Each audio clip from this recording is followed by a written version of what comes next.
नव्या की शादी को 6 महीने हुए थे।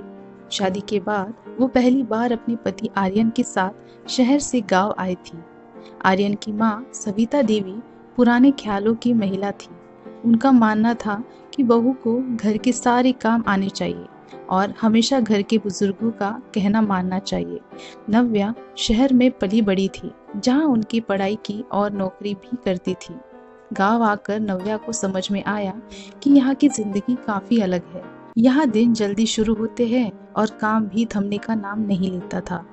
सविता देवी ने पहली ही सुबह से नव्या को रसोई का काम संभालने को कह दिया। नव्या ने हंसकर हामी भर ली, लेकिन उसे समझ में नहीं आ रहा था कि इतने सारे काम कैसे करेगी। शुरू शुरू में सविता देवी हर बात पर नव्या को टोक देती। कभी रोटी का गोल न होना, कभी सब्जी में नमक कम पड़ना और कभी बर्तन ठीक ठाक से न धुलने की शिकायत रहती। नव्या चुपचाप सुन लेती, लेकिन उसके अंदर धीरे धीरे एक उदासी भरने लगी थी। एक दिन नव्या की माँ का फोन आया। कैसी हो बेटा? माँ ने पूछा। नव्या की आंखों में आंसू आ गए। उसने अपनी माँ से कहा, माँ, यहाँ का माहौल बहुत अलग है। सासू माँ मुझसे कभी खुश नहीं होती। मुझे लगता है कि मैं उनकी कभी अच्छी बहू नहीं बन पाऊंगी। माँ ने प्यार से समझाया, बेटा, ये सब नई नई शादी के बाद की मुश्किलें हैं। थोड़ी धीरज रखो और प्यार से सविता जी के साथ बात करो। यह रिश्ते में समय लगता है और तुम जरूर उनका दिल जीत लोगी। नव्या ने माँ की बात मानने का निश्चय किया। अगले दिन से उसने अपने सारे काम पूरे मन से करने की शुरू किए। अगर कोई गलती हो जाती तो सविता देवी से सीखने की कोशिश करती। उसने जानबूझकर उनके साथ ज्यादा वक्त बिताना शुरू किया।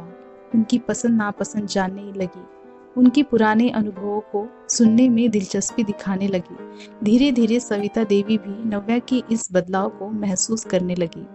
एक दिन जब नव्या ने उन्हें उनकी पसंदीदा मिठाई बनाकर दी, तो सविता देवी को एहसास हुआ कि नव्या सिर्फ एक बहू नहीं, बल्कि इस घर की बेटी जैसी है।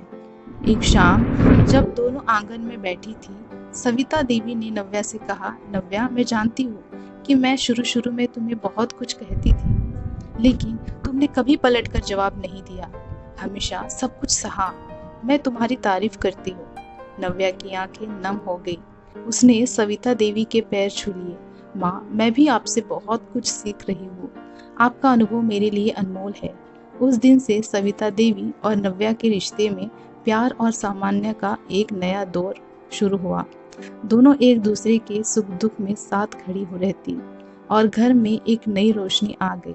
सास बहू का ये रिश्ता धीरे धीरे दोस्ती और प्यार का रूप ले चुका था और ये बदलाव पूरे घर को खुशियों से भर गया।